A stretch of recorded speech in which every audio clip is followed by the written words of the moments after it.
Welcome everyone to the Intercoin show. I'm Stacy Brown. I've been part of the team for probably about a year now. We finally got some products that are about to start rolling out. Now we got a really good core team working together here.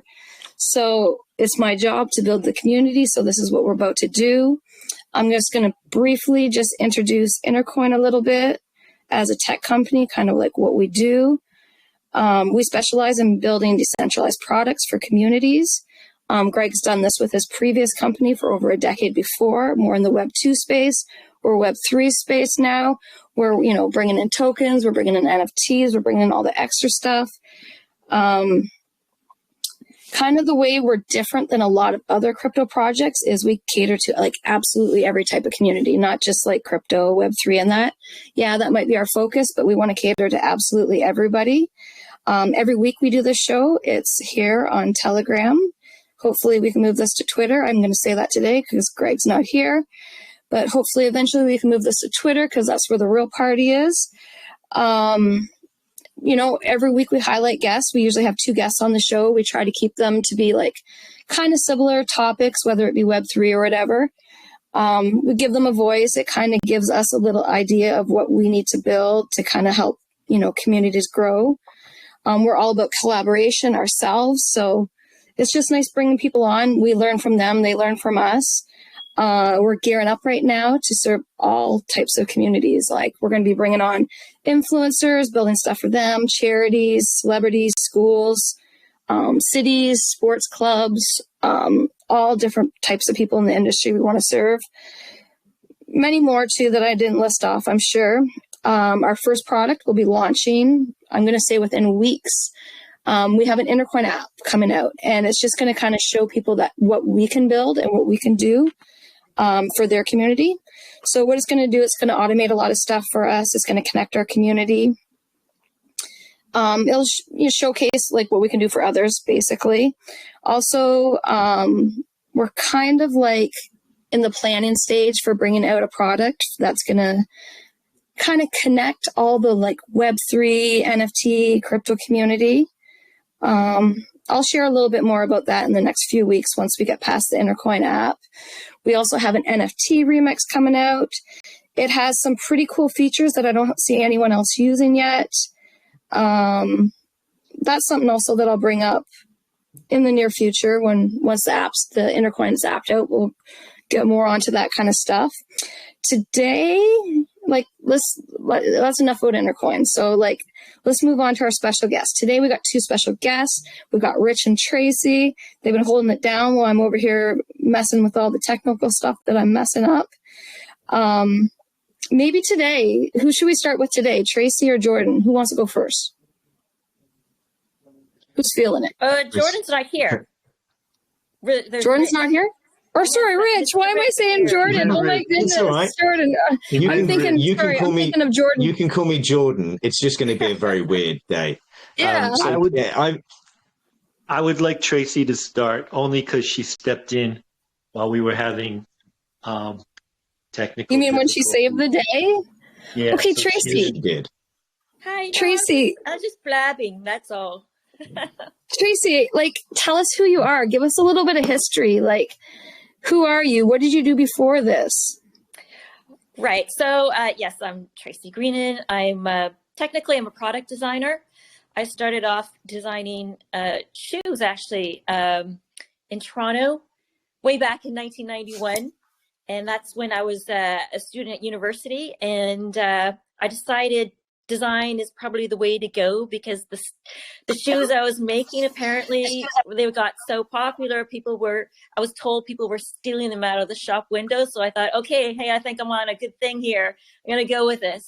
So from shoes, I branched out into apparel and I started doing the shows in New York. And then after that, I moved to Europe. So I was in the UK in London for 10 years. And then I was after that, I was in Switzerland and then Sweden. And Sweden, Stockholm is when I started my jewelry brand. I started off as a traditional jeweler And then I heard about digital fashion last year, and I thought, okay, yeah, I got to get to that at some point. And then I kind of forgot about it because I was just so distracted with everyday business. And then I got a phone call from Lauren Kasher. She's the founder of Entourage, which is a avant-garde digital fashion label in Paris, to do a clubhouse talk with her and Jevels. They're an Austrian digital accessories platform.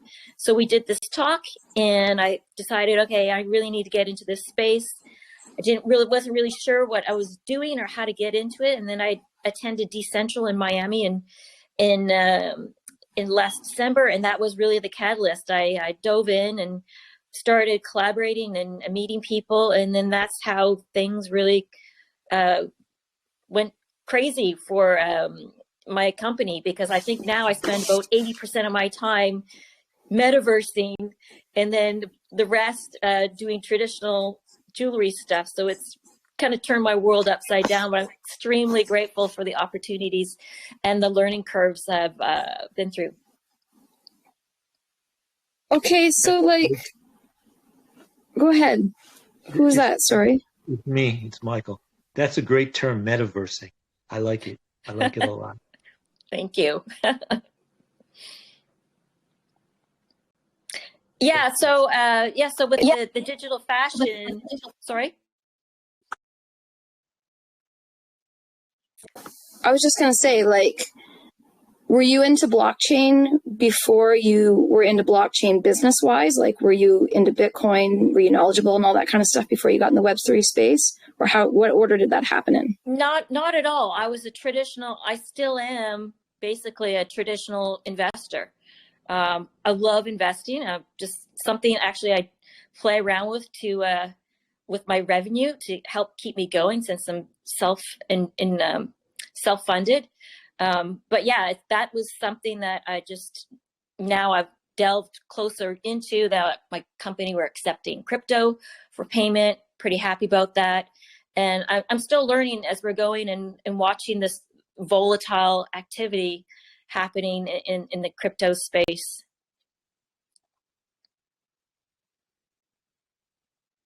So, like, give me, like, your favorite part of the journey of all this. Like, yeah, I think the favorite part is stepping out of my comfort zone. I remember being in that hotel room at the Miami Conference Center at Decentral and thinking, what the hell am I doing here?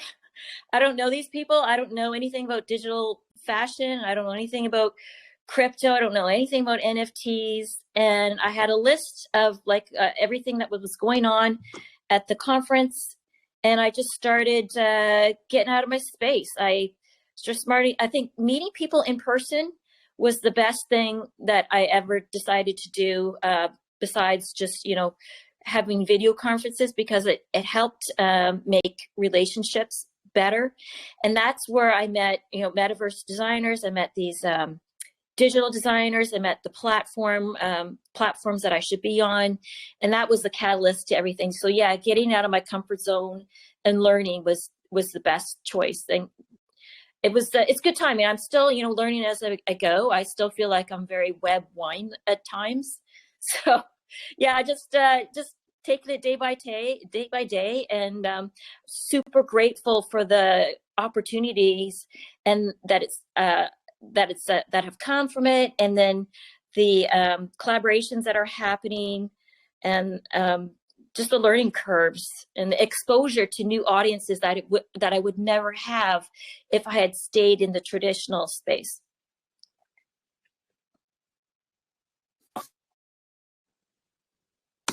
that you were like awkward at and wondering what, like, was that this year, last year? How long ago was that? That was last year. So I know when I was on the phone. I had this call with Jevels, which was the platform I wanted to be on. And I remember talking to them and I'm thinking, I don't know what you guys do or how you do it, but I want to do something. So I just blabbed out, look, I want to collaborate with you. How about you take my physical pieces, make digital twins out of them, and we'll make like a starter set for like style lovers to start your own NFT collection. So we started on that, and that's how our collaboration started. And I'm in regular contact with them. We talk all the time on the phone, and we're putting together an event on the 22nd, actually, at NFT New York City. It's called Breakfast with Jevels, or Breakfast at Jevels, like breakfast at Tiffany's, but it's jewelry based. It's held in the morning, obviously, and it's for a digital fashion. It's a digital fashion networking event. Amazing. So, like, I think we kind of all go through this, but like, so far, everything you say is so positive. Like, what would you say is your least favorite or the biggest hurdle that you've kind of went through so far? Yeah, there's a few. There's a few, and I think there's two big ones. I think the first one is finding the talent. I think is really hard. A lot of the people that I use are also working for my competitors. It's like a very incestuous space. So my renderers, people in AR, people in the community all know them, and they're all bogged down with work. So I have to be very patient, knowing that projects are going to be not at the target date that we wanted them completed. So I have to be very patient with that. And then I'm very dependent on the talent too. So I have to be very considerate of their time, and obviously, with their schedules. It's something that I'm not used to having to the delays, but you have to be very patient because it's a crazy space right now, and everybody wants them. So finding enough tech talent is really hard. The second one is return on investment. So I know now there's, like, for example, my traditional buyers, they need some time to understand the benefits of NFTs. Like, how does this work, right? So for example, with my digital jewelry, they're wearable NFTs. So you can wear them on video calls, you can wear them on avatars and gaming across virtual worlds, but they just need some time to understand the benefits of that. So in the meantime, I have to sell my wearables on platforms where the audience is already established, and in order to get any sales. So that's a big chunk that I have to be patient with, is that it's going to take some time to hit those revenue figures that I want. And like, with the whole NFT space, everybody has like a kind of different opinion of where we are with NFTs right now. Like, do you want to share kind of like your thoughts on NFTs? Yeah, I think people need to understand, if for me, I like to collect NFTs where I know there's good utility and value. So I like to collect things that I can wear. So with jewelry, with clothing, I like to have a collection where I'm going to get something out of it. I don't want just, everybody says, I don't want a picture. I want some kind of value. What else am I going to get? Am I going to get like a discount or something? Am I going to get something physical in return? Or can I use them? So I personally, I like the digital jewelry because it doesn't degrade. You can take it on vacation with you. You don't have to worry about them getting stolen or lost. With digital earrings, they're usually quite ostentatious and decorative, so you don't have to have them weighing down on your ears like physical jewelry does. So you can have a lot of fun with them. They come with like a subtle smoother in the filter, so you can look your best. You don't have to worry about putting gobs of makeup on. You can go out in the ocean, take a photo of yourself wearing your digital jewelry, and everything's going to be great. So you still look your fabulous self and having fun with your wearables. So we all kind of know where we're at right now. Some people say like a lot of this is a phase. Like, where do you see the industry, say, like 3 years from now? Growing or phasing out? Well, I think it's going to be both. For me, for fashion, I think it's going to get more sophisticated, and maybe it goes across all actually all genres, right? I think it's going to be more sophisticated. And I think there's going to be some sort of like the NFTs that don't have anything of value, like people are just making NFTs for the sake of making NFTs where there's not really much there. Those ones are going to, I think, they won't get as much traction as the ones that have something of value to them. So I think there's going to be a whittling down where you're going to see the strongest genres of NFTs having the lasting value to them.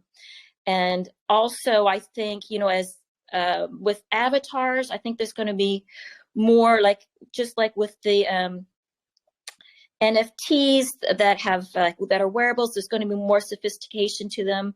I think there's going to be more virtual worlds coming out that are different, and there's going to be more diversity, I think, in the space as well. And I think, for businesses, they need to also understand, if I could just dive into that as well, they need to understand when there's going to be these new metaverses coming out, they have to understand their positioning. If they're going to spend all sorts of money to buy their space in one metaverse, they got to think about, okay, well, what am I going to do when this metaverse I just paid a bunch of money in becomes stale? What am I going to do? I'm going to have to move to somewhere else. Where am I supposed to position myself? And also, they have to think about authenticity. Are they making NFTs for the sake of just making NFTs?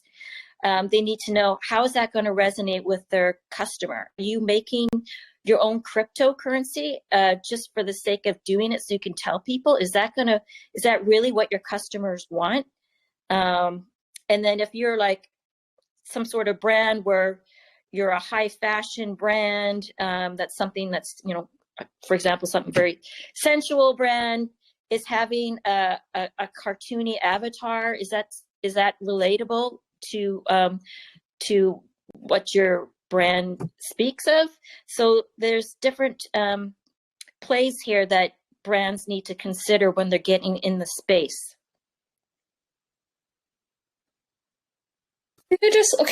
For people that want to check you out and learn more about your jewelry company and all that, can you talk about your website, where to find you, kind of how all that works? Yeah, my website is shoptheai.com. The brand is Aurelian Icarus.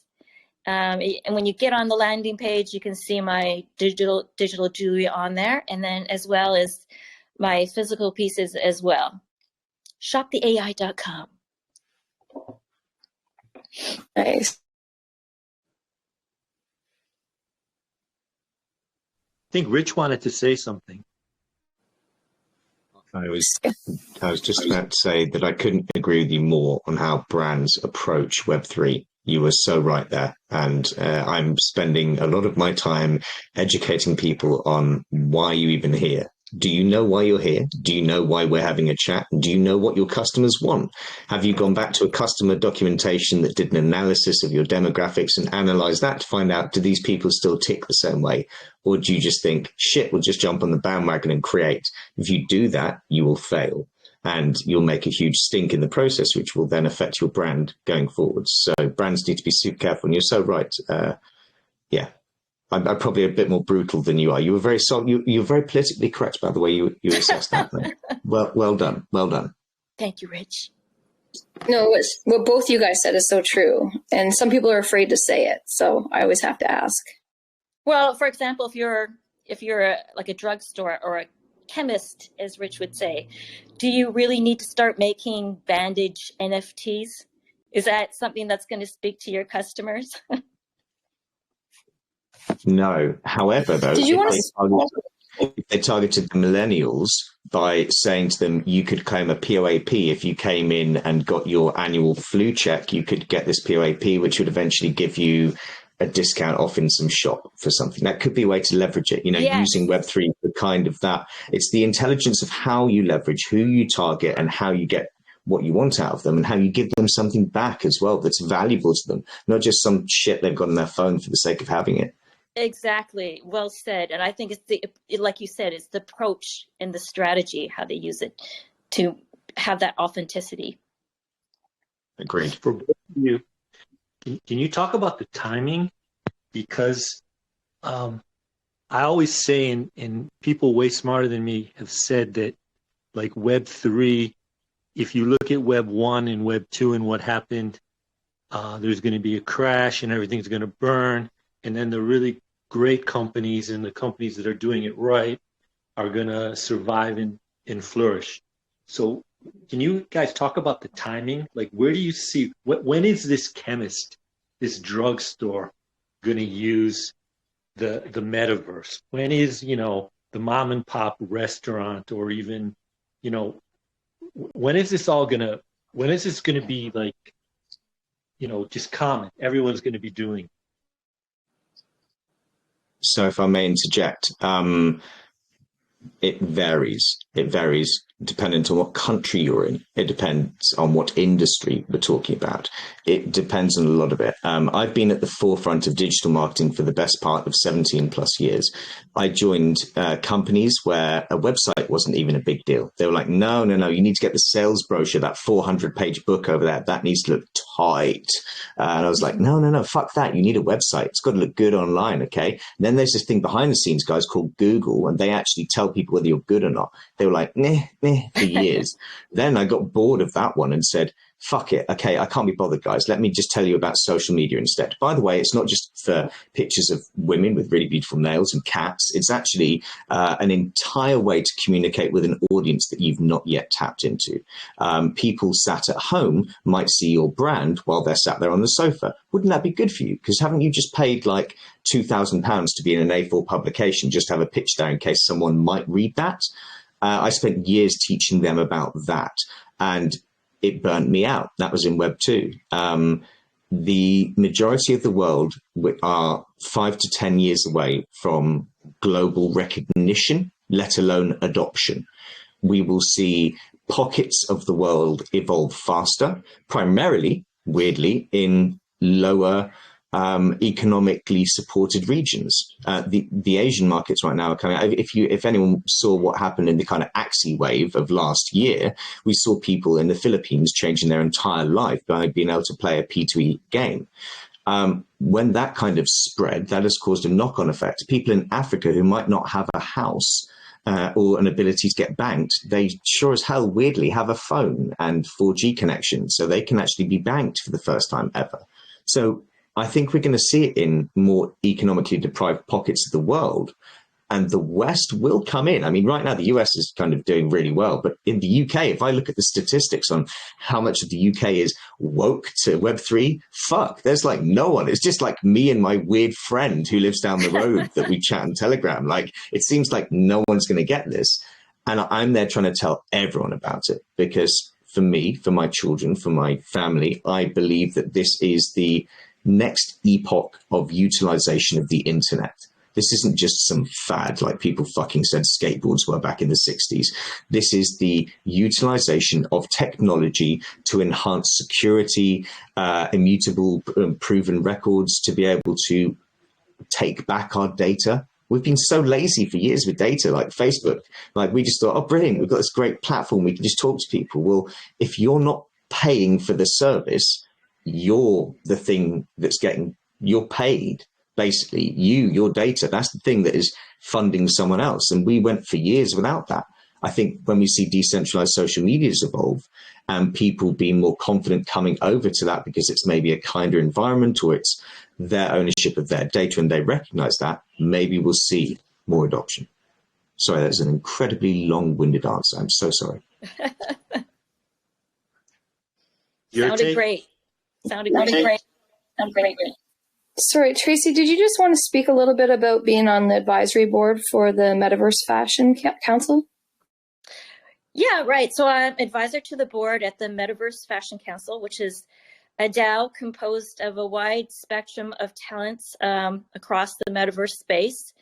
It was created with the aim of advancing the future of fashion. And our first drop is going to be presented at the Paris Metaverse Summit in July next month. So it's very exciting. It was just created, the DAO was created last month or at the end of April, beginning of May. yeah, a very broad spectrum of talents. It's a lot of people from all different backgrounds, very diverse. So it's something to keep an eye out for, because there's going to be a lot of things happening with them. Very nice. I think we should have Rich jump in now, introduce himself, tell his story, and then we'll jump in with the because you guys are on the same topic, right? Like, this will be a nice conversation after. So Rich, jump in, tell us who you are, tell us everything. Right. So my name is Rich Edmondson. I'm also known as the NFT sommelier. I'm also known as the Metaverse consultant.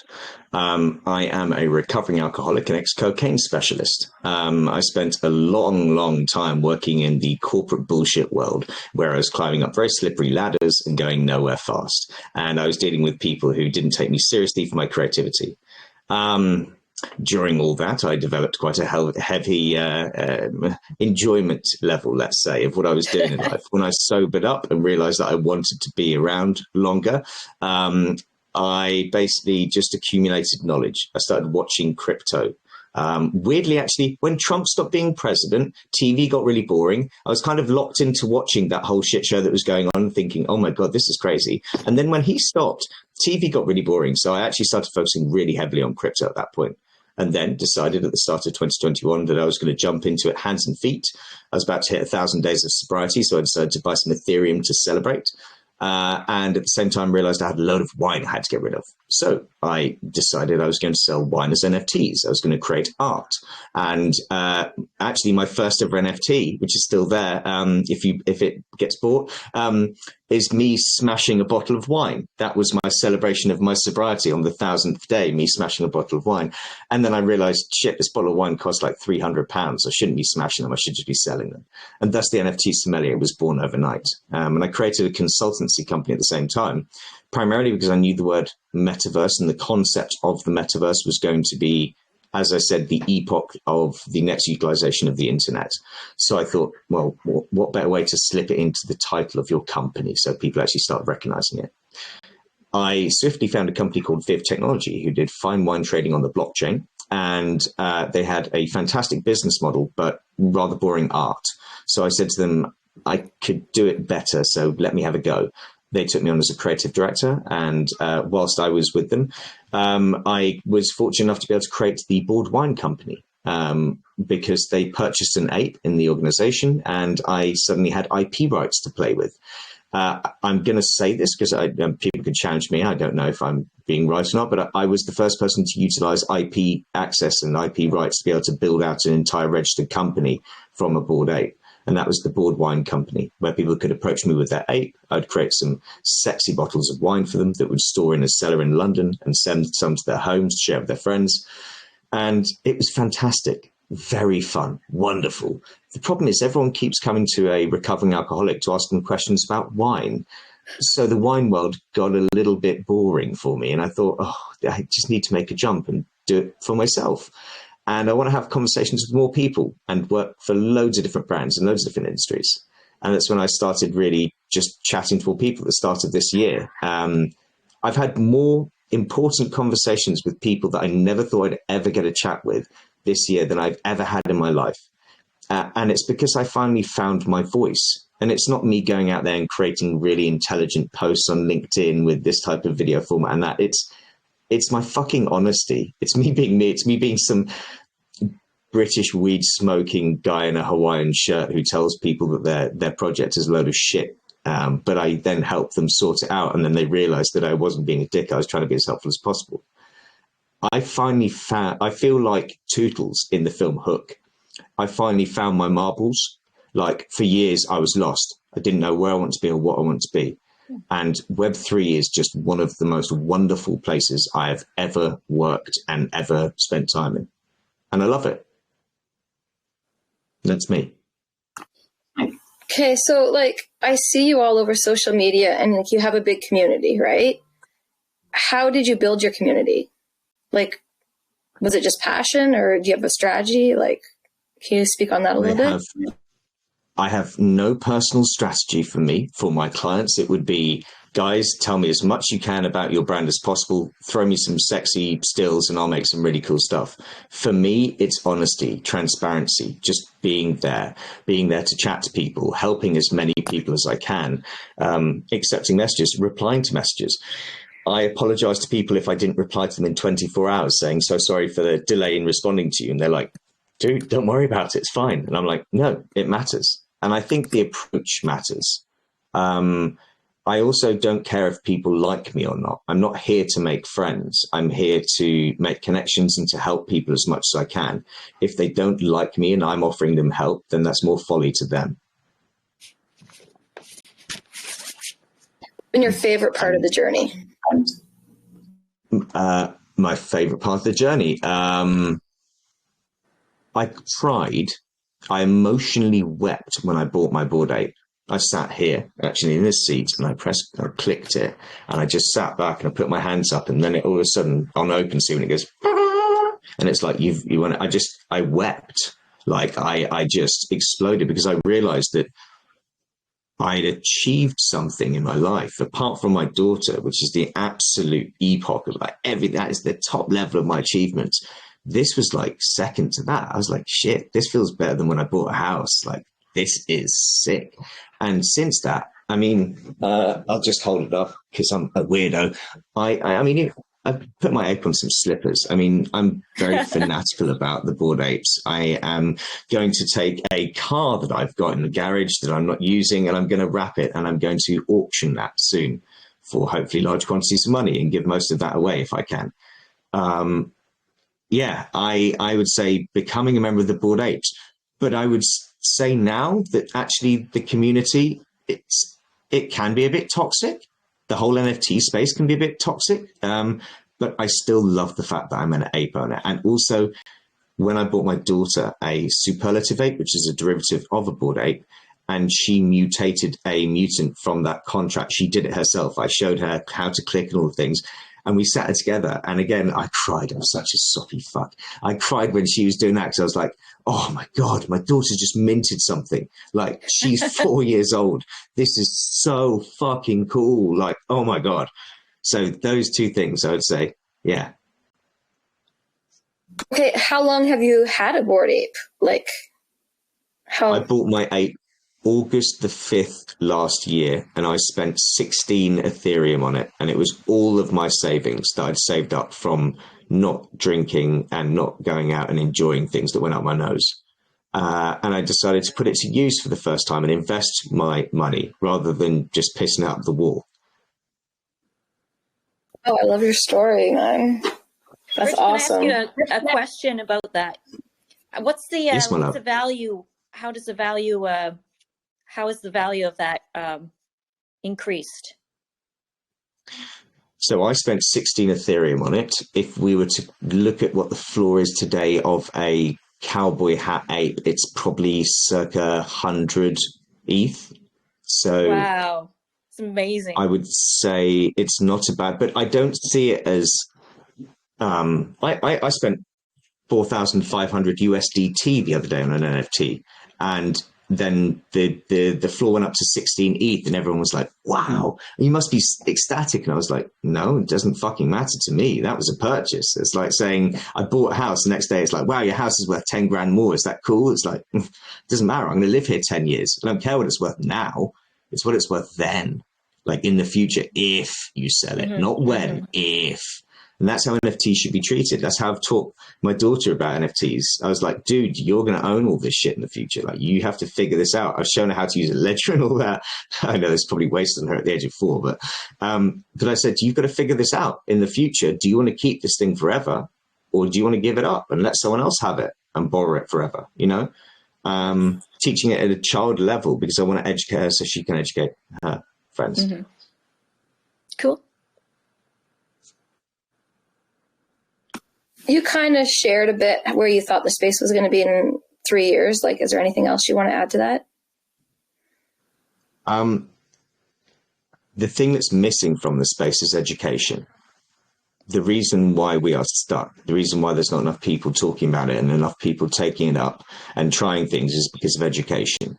What the world is seeing is a bunch of degeneracy and silly boys. Primarily, I'm not being misogynistic. It's a bunch of men fucking around with money and saying, I've got the biggest dick. Okay, that needs to change.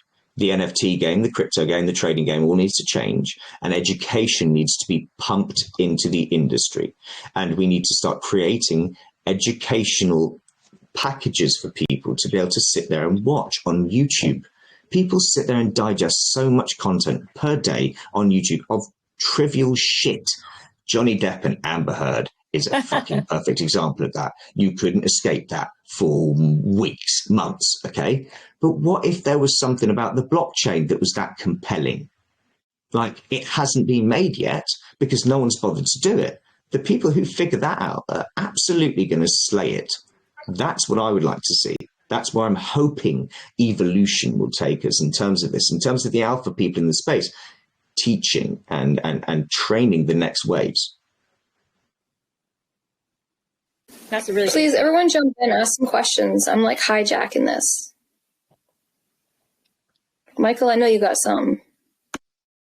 I always do, but Tracy wanted to say something. Look, we have two amazing guests, and sometimes, you know, hosts and other people on shows, sometimes they just need to kind of just let the.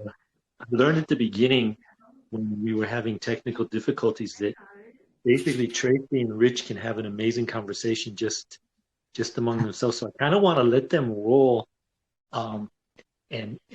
we can jump in if we have specific questions. But we just have two amazing guests who really have a lot to say. So Tracy, you wanted to say something, so go ahead and I may ask some specific questions, but I want to use the time for you to say what I know you guys want to say. Well, I think I would just basically the main reason why people ask me to speak on shows like this is that they're asking me what my experience is like as a traditional brand getting in the space and what I've learned. So I just wanted to mention that brands, big or small, need to make that leap. They have to get in now, and they need to learn about it as soon as they can. And learning means several things. Learning means attending events, conferences. Learning means reading articles online and also in newspapers, wherever they can find articles about it. Learning means joining groups on LinkedIn, meeting people in person, and just finding your space that you feel most resonates with your demographic base that you want to solicit to. So those are all really important things. And then the opportunity will come. You're not going to get your return on investment immediately, but what you'll get is something else, which is the opportunity and exposure of your brand that you're in this Web3 space.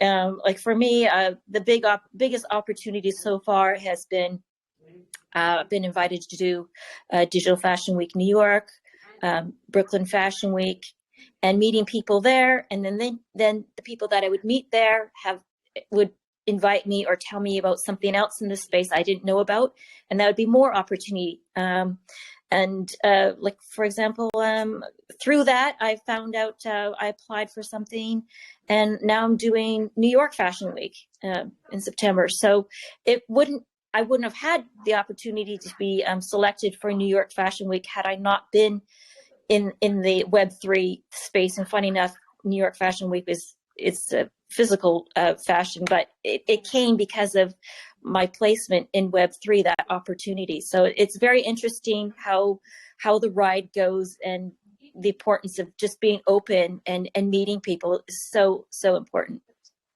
And having an open mind. Don't let anything think like, oh, this is too futuristic for me. This is too wacky. It's never going to happen. I'm just going to sit and wait and see what happens. No, you got to dive in. You got to be brave. The wacky people change the world. Listen, actually, I do have a question. Rich said something very, very, very important about, I can never pronounce the word, being against women, misgenetic, whatever the word is. Misogyny.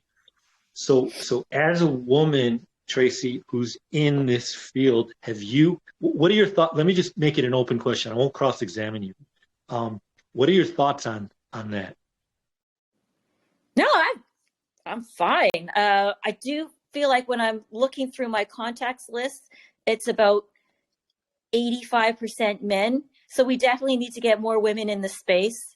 I think that's something, that's an opportunity for somebody to address that problem. That's a problem that needs to be solved. So if we can draw more women in the space, that would be excellent. And it's going to open a whole new audience. I would really like to see a blockchain initiative STEM project that evolves through strong female people, female kind of figures in the industry who can teach the basics of the blockchain to young girls who are interested in STEM projects already, in engineering, that sort of stuff, because they get that critical thinking that's required to understand the blockchain. That type of leverage hasn't yet. I want to see someone like Boss Beauties or World of Women try and approach that, and try and get in there and start actually teaching. And I think not just for a female-only led project is important, but it's also important to get women as advisors in male-dominated companies in the Web3 space, because we bring that different perspective with us. We bring the female brain. If you're all guys, you're only going to think from a male perspective. You don't have that female point of view. So it's really important, and also to get to have diversity.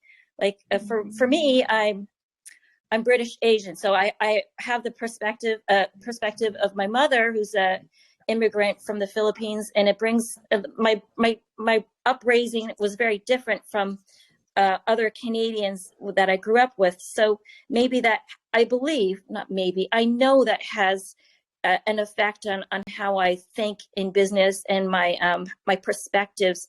That brings value, I believe. Let me ask a very self-serving question, but I got to pick your brains while I have the opportunity. We haven't talked about it yet, but Intercoin and me are doing something called Let's Go. And one of the things that I want to do is Metaverse for good. So I don't mean about climate change, and I don't mean, the stuff that's going on now. I mean, really changing people's lives. And I work with invisible illnesses, which is predominantly women. So how do you think anyone could use the metaverse for good?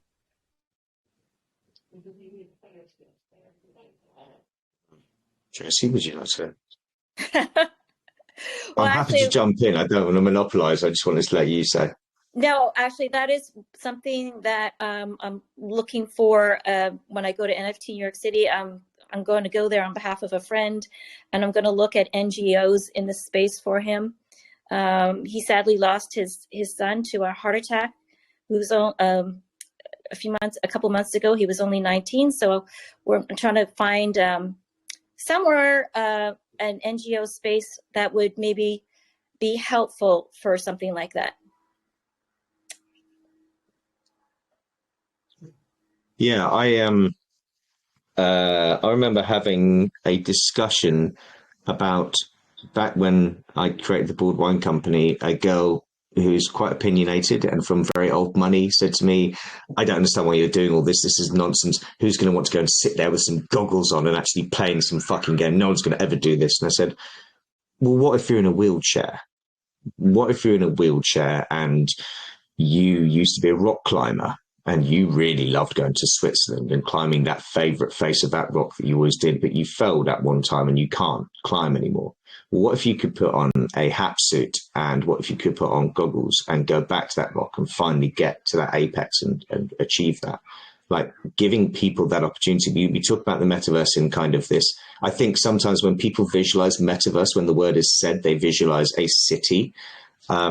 I see it as whatever you want it to be. It's what your fucking imagination can build, and that's I see the ability to allow people who have disabilities to be able to have a degree of society or mobility or something like that, but also children who have autism and problems like that, where they have these, there aren't enough spatial places, right, in the world where kids who have high levels of autism and stuff can go and actually just relax and chill. Maybe we can create that within this, because we can build based on exactly what they want. We can say, hey, do you want something to be there? Oh, we just make it for them, okay? You could start to fabricate a whole world around, and then you connect that then to healing, where you can actually almost like immerse yourself in healing. If we can utilize it that way, fucking hell, that's brilliant. But we did build or find a way to split the atom to create energy. And then someone went, well, what if we drop it on people? Like, you know, so with good comes bad, and with great power comes great responsibility. Just touching on that, Rich, what do you think about, you know, how you're talking about good and bad? What do you think about regulation? It's a big question. So should the metaverse be regulated? How do we control bad stuff from getting in there? Or is there like a certain freedom that people want to have in there? When we didn't control the internet, it got really full of pedophiles and racism. Then we did control the internet, and it's still full of pedophiles and racism and all kinds of other darkness. I think regulation is needed, but it's who's regulating. If it's the motherfuckers who are paying the bills right now in the government and doing all that stuff, I don't want them giving me any guidelines to follow. I don't trust them at all. I think we as this would go into a very long conversation about politics and about how it's a bunch of older people when it needs to be boiled down to younger people, younger ideas about concepts, about the way society actually is right now. I want to see regulations implemented by people who know what they're fucking talking about, not by a bunch of really old, white, rich people who make a load of silly decisions based on what the person next to them says they should do. I want real decisions to be made for the protection of people going forwards. The internet is such a dark place. If you look at Roblox needs a massive amount. The amount of like pedophilia and brutality on Roblox is so scary. And I had a friend of mine tell me the other day, oh, my 8-year-old daughter's a whiz kid on this, and she did this, did that. And I was like, dude, like, and then we had a discussion weirdly about the regulation of it. And I said, it's like putting a drop of ink in the water, in the sea, and then saying, oh, hang on, I need the ink back. You can't. It's already out there. How do you control that? It's very difficult. I mean, what's your thoughts on the subject? I mean, about the regulations. Yeah, I think it's a slippery slope. I read a really scary article, like you said, about Roblox. I always thought it was something for kids. And then I'm reading about like all sorts of like dodgy, creepy guys on there doing horrible things, like, and any kid could stumble upon that. So that's something that we need to sort out. But on the same hand, there's the, you know, the freedom to do what you want kind of thing. But we got to protect kids on there, and that's my main thing. Is it's definitely a slippery slope. But and then how do you manage that with internationally speaking? So I mean, like, you know, with social media, that's such a, should they be in charge of it? Like, it's a big question. A difficult one to answer as well. And I think as long as the people behind the scenes doing it have the right intent, we will get the right result. I think if greed and control and manipulation is the intent, I don't think we're going to get the right result. So it's out of our hands, I'm afraid. We've just got to hope the people calling the shots make the right shots. Yeah, it's scary because, you know, when the internet first came out, people said, you know, anyone can be like a dog on the internet. You don't really know who the person is. And if you're doing VR, you can really, no pun intended, mask yourself. So that's really important. And I just made a note that that's something I would like to discuss with more people on more shows. So because it has to be. I mean, Rich, as a parent, you talked about your daughter like a lot, which is amazing. So you got to be there too to protect her while she's doing all this stuff. But it's scary. It's very scary. Yeah. The internet is a scary, weird place. But back when my mum and dad were kids, there were people just like kids were just snatched off the street. You know, it's always been a weird. You go back to medieval times, and it was even darker.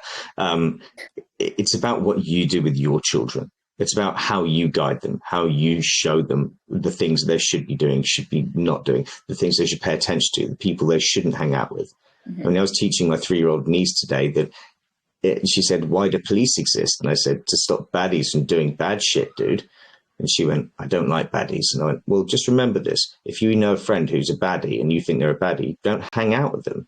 Because if you, mm-hmm. If they fuck up and the police come and start wanting to talk to you, you're not a baddie, are you?" And she went, "No. It's about how you teach." I think we've got gaps in education of the way that we guide children and young adults on the dangers of information overload, perhaps. Sitting there plugged to a motherfucking mobile phone the whole time, deforming their spines, hunched over like that.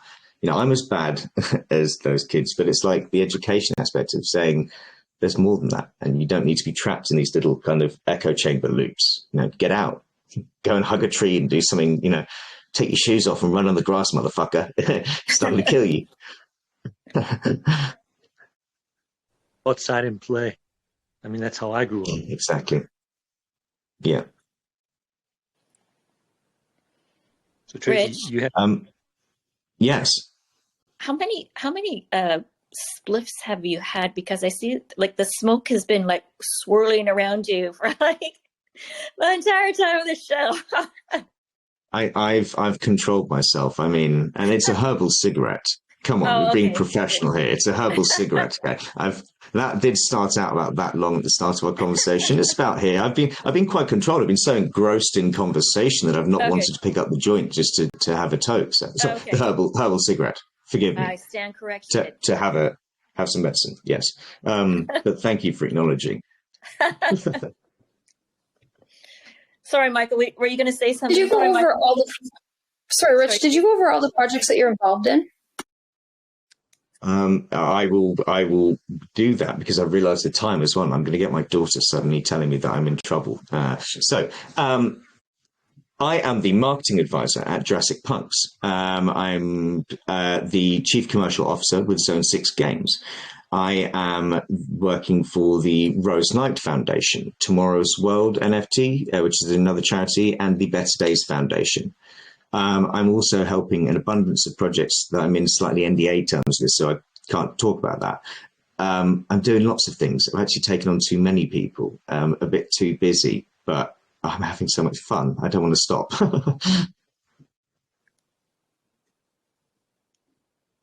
Does anyone have questions? I don't want to be like asking all the questions, hijacking this thing.